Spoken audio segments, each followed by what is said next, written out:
नई story cartoon कहानियाँ। शापित सांपों को मिली मुक्ति। मोहनपुर गांव में किशोर अपने परिवार के साथ रहा करता था।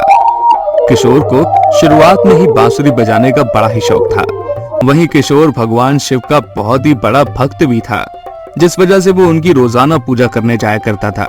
आज किशोर बहुत ही खुश था क्योंकि आज पूरे 5 साल बाद वो पहाड़ी वाले शिव मंदिर जाने वाला था, क्योंकि उसके दरवाजे 5 साल बाद ही खुलते थे। जल्दी जल्दी नहा लेता हूँ, क्योंकि अगर दरवाजे बंद हो गए तो मैं दर्शन भी नहीं कर पाऊंगा। वैसे भी पूरे 5 साल इंतजार करना पड़ता है।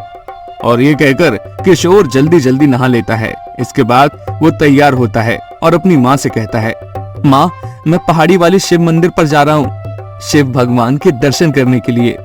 ठीक है बेटा, जा, पर आराम से जाना। तुझे तो पता ही है कि वो पहाड़ी कितनी खतरनाक है। तू चिंता न कर, मैं आराम से ही जाऊंगा और तुम लोगों के लिए प्रसाद भी लेकर आऊंगा। ठीक है, अभी जाता हूँ मैं। और ये कहकर वो उसी पहाड़ी के लिए निकल जाता है। पहाड़ी बहुत ही पतली थी, जिस वजह से उस पर चढ़ना काफी कठिन था, पर किशोर जैसे तैसे पहाड़ी पर चढ़ जाता है और मंदिर पर पहुंच जाता है। मंदिर पहुंचने के बाद वो शिव जी के दर्शन करता है और दर्शन करने के बाद पहाड़ी से खड़े होकर इधर उधर के नजारे देखने लगता है। अरे वाह, पहाड़ी से गांव देखने में कितना मजा आ रहा है। यहाँ पर तो हर चीज स्वर्ग के समान लग रही है। ये मंदिर बहुत ही पवित्र और शक्तिशाली है। मुझे यहाँ पर आकर बहुत ही अच्छा लगता है। ऐसा लगता है कि सभी बुरी चीजें मुझसे दूर हो गई हैं। मैंने जितने भी पाप किए हैं पिछले 5 सालों में सारे खत्म हो गए। मेरे अंदर एक नई ऊर्जा आ गई।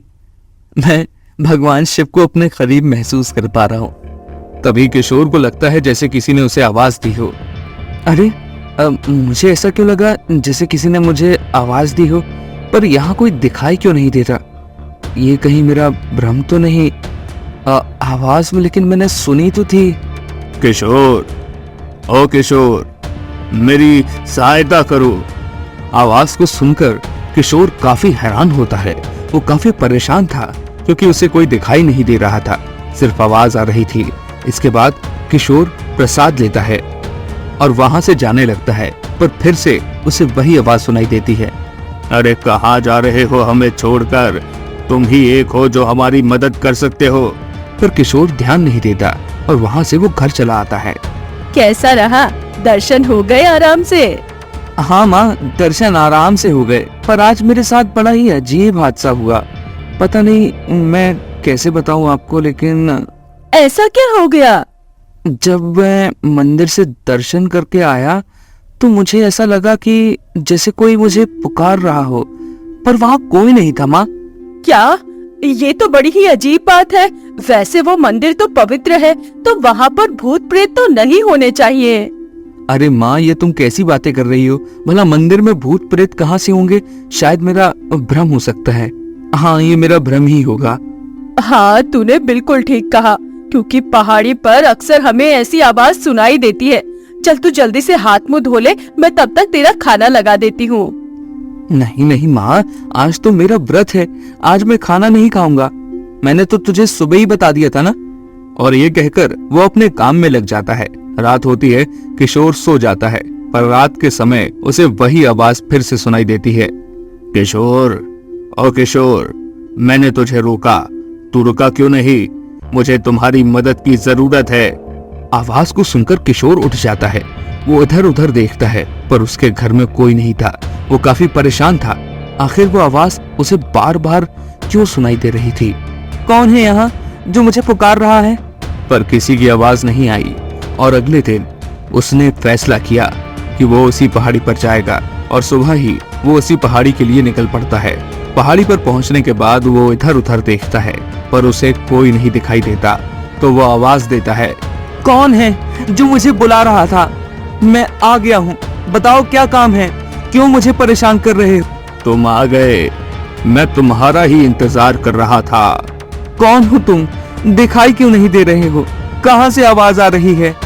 अरे तुम्हारे सामने जो पेड़ दिखाई दे रहा है, मैं वही तो हूँ। कहाँ हो? वहाँ तो कोई नहीं है। ऐसा करो, तुम्हारे पास जो बांसुरी है तुम उसे पेड़ के नीचे रख दो, तुम्हें पता लग जाएगा। ये सुनकर किशोर अपनी बांसुरी उसी पेड़ के नीचे रख देता है। बांसुरी रखते ही बांसुरी अपने आप बजने लगती है। ये देखकर किशोर बहुत ही हैरान होता है। अरे ये बांसुरी अपने आप कैसे बज रही है? इसे मैं बजा रहा हूँ। मैं सांपों का राजा हूँ। मुझे मुक्ति चाहिए। मुझे यहाँ से निकालो। यहाँ पर मेरे साथ और भी सांप फंसे हुए हैं। पर तुम यहाँ फंसे कैसे हो और मैं तुम्हारी मदद कैसे कर सकता हूँ? ये बहुत लंबी कहानी है, पर पहले तुम मुझे निकालो। इसके बाद ही मैं तुम्हें कहानी सुनाऊंगा। पर मैं तुम्हें कैसे निकाल सकता हूँ और भला तुम्हें कैसे मुक्ति मिलेगी? इसके लिए तुम्हें पहाड़ी के नीचे जो नदी है वहाँ से जल भरकर इस पेड़ के नीचे डालना होगा, जिससे हम लोग ऊपर आ जाएंगे और हमें मुक्ति मिल जाएगी। ये सुनकर किशोर वैसा ही करता है। वो पहाड़ी से नीचे उतरता है और नदी से पानी ले आता है। पानी लाने के बाद वो उसे उसी पेड़ के नीचे डाल देता है। पानी डालते ही वहाँ पर बहुत सारे सांप निकल आते हैं, जिन्हें देखकर किशोर काफी घबरा जाता है। अरे घबराओ मत, तुमने तो हमें आजाद किया है। हम यहाँ पर तड़प रहे थे, कब से कैद थे हम। हमें आजादी चाहिए थी, तुमने हमें आजादी दिला दी। हम तुमसे भारी प्रसन्न हैं। तुम्हारी मदद करने का बहुत बहुत शुक्रिया। अगर आज तुम ना होते तो पता नहीं हम कितने ही दिन और यहाँ पर कैद रहते। और ये कहकर वो सांप इंसान के रूप में आ जाता है। किशोर को अपनी आंखों पर विश्वास ही नहीं हो रहा था कि सांप भी इंसान बन सकता है। अरे ये कैसे हुआ? आप इंसान कैसे बन गए? हम लोग इच्छाधारी नाग हैं, इसी वजह से हमें यहाँ पर एक साधु ने श्राप दिया था, जिस वजह से हम यहाँ कई सालों से बंधे हुए थे। पर आज तुमने हमें मुक्ति दिला दी है। आपने किसी और से मदद क्यों नहीं मांगी? आपने मदद करने के लिए मुझे ही क्यों चुना? मुझे कुछ समझ नहीं आ रहा है। मदद करने के लिए मैं ही क्यों? क्योंकि किसी ने हमारी आवाज ही नहीं सुनी, क्योंकि सिर्फ तुमने ही हमारी आवाज सुन पाई थी। लगता है भोलेनाथ यही चाहते थे कि तुम ही हमें आजाद कराओ। अब हम लोग अपने नाग लोग जा रहे हैं। ये लो तुम्हारी बांसुरी। अब इसमें से बहुत ही मीठे स्वर निकलेंगे, जिससे लोग मोहित हो जाएंगे। जो भी इस बांसुरी की धुन सुनेगा वो सुनता ही रह जाएगा। अब तुम अपने मीठे स्वभाव के अलावा इस बांसुरी से भी लोगों का मन मोह लोगे। इस बांसुरी में तुम्हारे लिए हमारा आशीर्वाद इसमें आ गया है। अब तुम सदैव इसका प्रयोग अच्छे कार्यों के लिए करना। क्या आप सच कह रहे हैं? हाँ, यदि तुम्हें यकीन नहीं होता है तो तुम अपनी बांसुरी बजा कर देख सकते हो। और जब भी तुम इस बांसुरी को बजाओगे मैं तुम्हारी मदद के लिए आ जाऊंगा। अब तुम्हें किसी भी चीज से घबराने की जरूरत नहीं है। तुम्हारे साथ साक्षात नागराज और पूरी सांप मंडली मौजूद रहेगी। जब भी तुम्हें मदद की जरूरत पड़ेगी हमें याद कर लेना। इसका मतलब जब भी मैं इसे बजाया करूंगा तब आप आ जाया करोगे? अरे नहीं, जब तुम मदद के लिए पुकारोगे तो इस बांसुरी से अलग स्वर निकलेंगे, और जब तुम लोगों को मोहित करने के लिए बजाओगे तो इसमें से अलग स्वर निकलेंगे। अगर तुम्हें यकीन नहीं होता है तो तुम इसे बजा कर देख लो।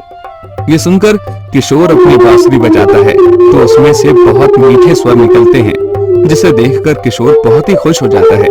इस पर सांप कहता है, अच्छा तो अब हम चलते हैं और अब तुम भी चले जाओ। तुम्हारा कल्याण हो पुत्र। तुम बहुत ही अच्छे इंसान हो। तुम जीवन में बहुत तरक्की करोगे। हमारा आशीर्वाद तुम्हारे साथ है। और इसके बाद वो सांप वहाँ से चले जाते हैं। उन सांपों के जाने के बाद किशोर भी वहाँ से चला जाता है। तो दोस्तों, कैसी लगी आपको हमारी कहानी? अगर पसंद आई हो तो लाइक, शेयर और सब्सक्राइब करना ना भूलें। और ऐसी ही दिलचस्प कहानियों के लिए बने रहें हमारे चैनल पर। और हाँ, नीचे कमेंट में अपनी पसंद के बारे में जरूर बताएं।